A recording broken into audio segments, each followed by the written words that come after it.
Artinya menyungguhkan daripada membenarkan akan Nabi kita Muhammad sallallahu alaihi wasallam dengan hati. Jangan lupa subscribe, like, and comment. Thank you guys. Pada tiap-tiap barang yang diketahui datang Nabi dengannya daripada pekerjaan agama Islam dengan pengetahuan yang darurat, sekira-kira mengetahui akan dia segala orang yang awam tiada berkehendak kepada dalil, maka adalah hakikat iman atas kata mereka itu basitun, artinya tiada bersusun, yaitu tasdik hati jua akan yang tersebut itu. Jadi ujar beliau, iman itu pada prinsipnya adalah tasdik dengan hati. Posisi beliau menurut pendapat Asy'ariyah dan Maturidiyah. Itu posisi awal itu tasdik dengan hati. Kenapa itu penting? Nanti kan selanjutnya beliau mempositioning dengan Mu'tazilah. Oke. Jadi pertama, iman itu tasdik dengan hati. Adapun ikrar dengan dua kalimat syahadat, maka yaitu bukan hakikat iman. Dua kalimat syahadat itu kata bukan hakikat iman. Hakikat iman itu ya tadi membenarkan dengan hati Kanjeng Nabi dan segala yang dibawa oleh Kanjeng Nabi untuk menegakkan Islam. Ini hakikat iman. Syahadat, dua kalimat syahadat itu bukan hakikat iman. Hanya adalah ia jadi syarat pada melakukan segala hukum Islam di dalam dunia. Jua kata Syekh Sa'duddin di dalam syarah Aqaid. Jadi dua kalimat syahadat itu ujar beliau hanya menjadi syarat, ya bukan hakikat iman. Niku jadi syarat nek wong nek wes ngucap dua kalimat syahadat berarti dia memenuhi syarat untuk menjalankan segala perkara hukum dalam Islam. Niku mawon nek hakikat itu tasdikun bil qalbi. Qaul inilah yang dipilih oleh Syekh Abu Mansur dari karena tasdik yang di dalam hati itu sungguh pun ia hakikat iman, tetapi adalah ia batin tersembunyi, maka tak dapat tiada baginya daripada ada alamat yang menunjukkan ia atasnya, yaitu iqrar dengan dua kalimat syahadat supaya diperlakukan atasnya segala hukum Islam. Tetapi kan jadi beliau yang di dalam hati tadi kan tersembunyi, tidak ada yang tahu, kata beliau, tidak ada yang tahu, nggak bisa ada yang bisa menilai, nggak ada yang bisa menentukan, dan tidak bisa dikenai hukum. Untuk bisa dikenai hukum, maka lalu kemudian diperlukanlah takrir dengan lisan. Jadi takrir dengan lisan itu ujar Syekh Hasan fungsinya mengikut pendapat Abu Mansur Al-Maturidi, fungsinya untuk mengenai hukum bahwa orang ini Islam.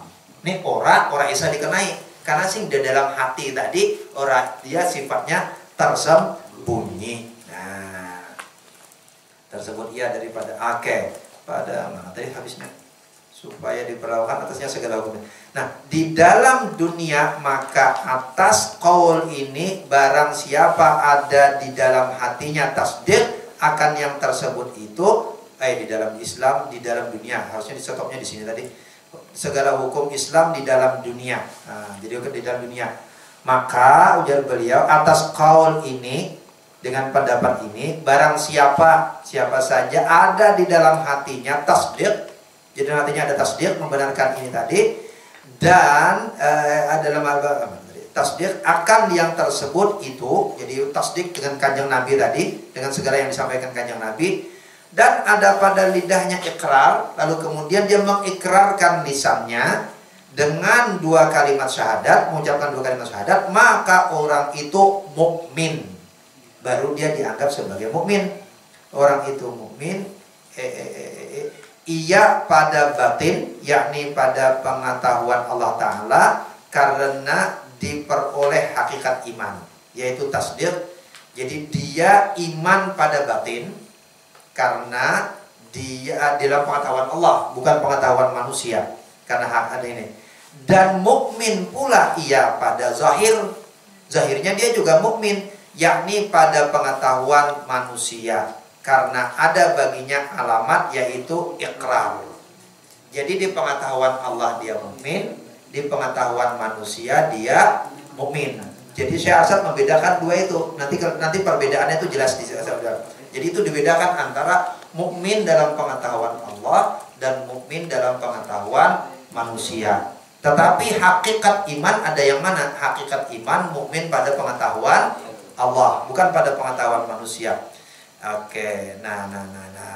Ikrar, maka kalau dia mukmin pada pengetahuan manusia pada zahirnya, maka diperlakukanlah atasnya segala hukum Islam.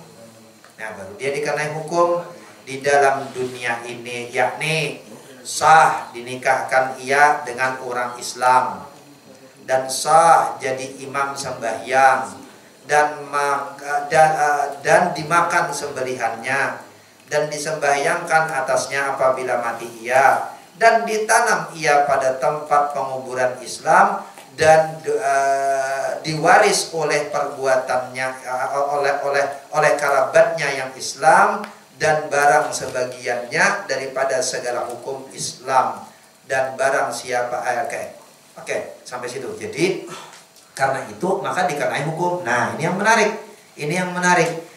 Ketika mendetailkannya, kalau diperhatikan, Syekh Arsyad itu mendetailkan mulai dari kasus-kasus. Karena ini kan, karena zaman itu kan nenek-nenek orang Banjar hidup masih bercampur dengan orang Dayak, bercampur dengan macam-macam. Beliau mulai dalam kasusnya itu dinikahkan dengan orang Islam. Itu clear posisi fikihnya, nggak boleh kawin silam. Itu kalau clear posisinya. Walau dalam kasus lain, nah Syekh Arsyad ini salah satu keahliannya, beliau juga terkenal sebagai ahli falak. Syekh Arsyad. Maka di dalam manaqib Syekh Arsyad Al-Banjari ada dua peristiwa yang digambarkan menjelaskan keahlian beliau dalam ilmu falak. Peristiwa pertama, ketika beliau berada di Makkah, kan ngaji bareng sama Syekh Abdul Wahab Bugis. Syekh Abdul Wahab Bugis bersama dengan Syekh Abdul Wahab Bugis ngaji sama Syekh Abdul Samad Al-Falimbani. Syekh Abdul Wahab Bugis ini belum kawin saat itu. Syekh Arsyad Al-Banjari sudah kawin dan punya anak.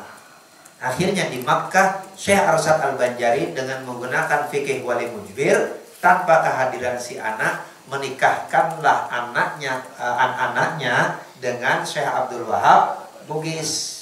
Di mana dinikahkannya? Dinikahkan di Makkah. Saat itu kan nggak bisa telekonferensi, kan nggak bisa telekonferensi kan, nggak bisa juga pakai WA. Dok, kamu tak nikahkan dengan seorang lelaki ganteng, alim, pintar, soleh, dok. Kan nggak bisa kan, nggak bisa berkirim kabar kan, nggak bisa berkirim. Ya sudah, dinikahkan saja di sana. Padahal pada saat yang sama, karena kan berpuluh tahun Syekh Arsyad di sana, ternyata di dalam pagar anaknya ini dinikahkan juga oleh si paman dengan karena kan wali nasab kan, dengan lelaki yang lain. Jadi ini kisah ceritanya, kisah cinta segitiga ini. Dua lelaki dan satu wanita dinikahkan dengan cara yang halal dan sah tanpa mereka tahu bahwa itu terjadi. Udah agak romantis itu. Pulanglah Syekh Arsyad Al-Banjari ke Indonesia.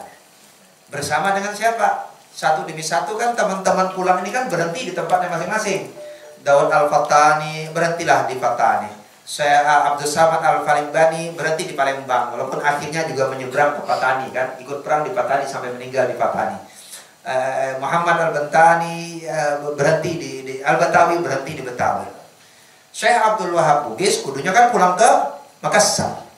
Cuma karena sudah diambil mantu sama Syekh Arsyad Al-Banjari, ikutlah pulang ke Martapura. Sampai di Martapura, kagetlah.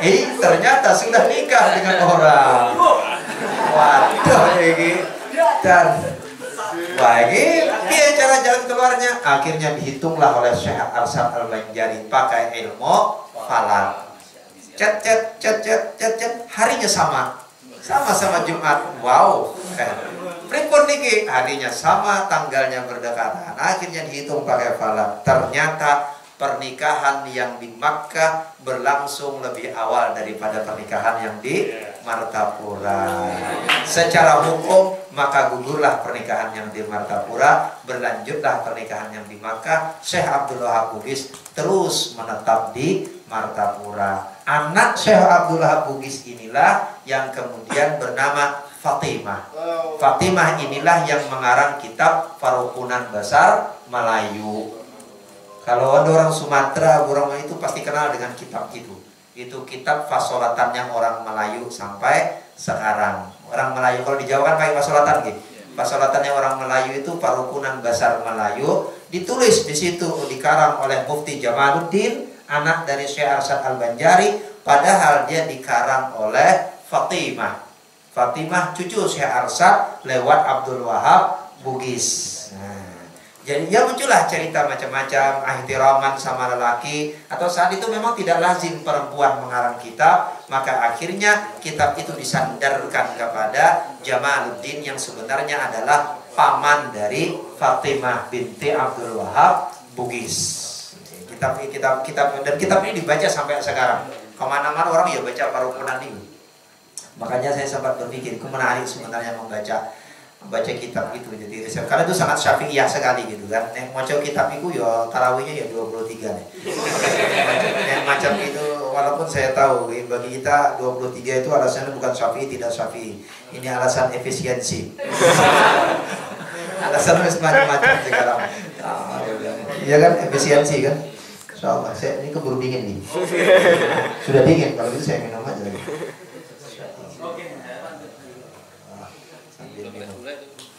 Belum dimulai? Gak apa-apa, pahit, saya istri saya orang Betawi kok.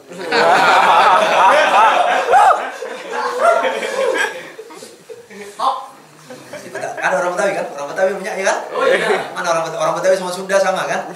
Iya, pelit banget sama gula.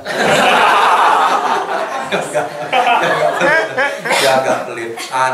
Defaultnya itu teh itu ya teh saja. Bener itu sebenarnya. Kita yang salah, kita itu defaultnya teh kudu pakai gula, itu salah default sebenarnya. Kecuali teh manis, nah itu bener pakai gula. Itu default ya namanya. Defaultnya orang Sunda sama Betawi itu udah bener. Pesannya apa? Teh. Tapi sebenarnya kalau mau default beneran, teh, pesannya cuma teh, nggak pakai air. Lah kan pesen teh kan? Iya, kalau mau liter lek sekali, jangan liter sekali. Jangan pakai gula, masa masih datang bulan juga? Masa masih pakai air juga? Kalau teh panas itu nggak bisa. Yang bisa itu teh pakai air panas. Kalau mau liter lek kan begitu kan? Teh panas diangetin dulu, tehnya dijemur gitu kan? Ini teh panas gitu. Yang goblok saya apa kamu? Oke. Ya, jadi beliau menyebut nikah. Nah, ada yang menarik begini. Imam sembahyang, oke. Nah, di makam sembelihannya halal, oke. Disembahyangkan apabila mati itu biasa. Tapi ada ditanam ia pada tempat kubur orang Islam. Jadi sebenarnya saat itu di tanah Banjar mulai ada segregasi makam. Itu terlihat nanti di dalam undang-undang Sultan Adam. Jadi cerita misah makam ini loh. Itu mulai itu dari adat sana sudah mulai memisah. Karena biasa dulu orang makam itu nyampur. Karena begini tipikalnya kuburan orang Banjar itu. Kan beda kalau di Jawa kuburan di mana? Naik gunung kan? Naik gunung kan kalau di Jawa kan? Ada kurang kerjaan itu orang mati enggak kalau Jawa kan tipikalnya kan biasanya di dataran agak tinggi. Ya sebenarnya itu berhubungan dengan konsep hutan, binatang buas dan sebagainya. Sebenarnya konsep-konsepnya kan jelas. Kalau di Banjar tidak. Kalau di Banjar dulu itu makam itu selalu ada di dekat sungai. Karena itu alat transportasi yang paling gampang untuk membawa mayit. Jadi pilihannya orang meninggal itu dua tempatnya. Di depan teras atau dihanyutkan di sungai untuk menuju ke tempat makam bersama. Jadi kalau makbarah itu pasti dekat sungai. Pasti posisinya dekat sungai. Karena itu alat transportasi yang gampang untuk jalan membawa mayit, dan biasanya posisinya itu ada di hilir, tidak di hulu. Karena kalau di hulu kenapa? Abon melawan, ibu ngelawan arus ya, ngelawan arus bawa mayit, iya nih orang jalan-jalan akhirnya mayitnya suruh bangun, bantu ngayuh. kan cepat sampai kan. Dan itu tipikal, itu biasa aja. Jadi ya, makanya sana kalau lihat kuburan lama itu biasanya adanya di pinggir-pinggir sungai. Kalau tidak di pinggir sungai yang sendiri-sendiri, itu biasanya di teras. Dan di teras itu selalu memunculkan problem fikih. Si sok nek anak turun mau dijual, itu kubur ikut dijual apa tidak? Itu menjadi problem fikih. Itu jadi problem fikih di kalangan orang Banjar tentang makam di ujung rumah, di ujung rumah itu. Ya, akhirnya, tapi itu mungkin cara nenek moyang dulu biar tanahnya jadi jual-jual gitu. Oke, itu pintar juga deh. Oke, nah baik. Nah sekarang kalau lanjutkan, ini penting sambutan sedikit lagi tuh. Kalau baca 2 halaman mau ya, Kang Jadul baca 2 halaman karena 2 halaman ini sampai bagian Mu'tazilahnya saja. Oke, orang yang sebagian daripada segala hukum Islam. Nah, dan barang siapa, dilanjutkan oleh beliau, ada di dalam hatinya tasdiq dan tiada pada lidahnya iqrar, bukan karena keluhnya, jadi bukan karena keluh yang menegahkan dia akan menegahkan dia, dan bukan karena enggan dan bantahan, maka orang itu mukmin pada batinnya jua karena ada pada hatinya hakikat iman, dan tiada mukmin ia pada zahir karena ketiadaan alamat, karena ketiadaan alamat. Jadi nek wong dalam hatinya ada tasdiq tapi tidak pernah mengikrarkan.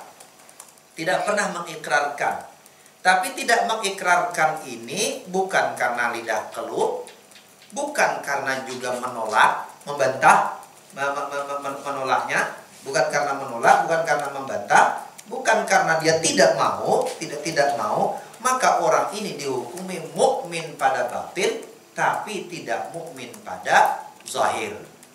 Ini menarik ini. Beliau tidak serta-merta menyebut kafir. Stay tune ya, dan jangan lupa like, comment, share, dan subscribe. Oke?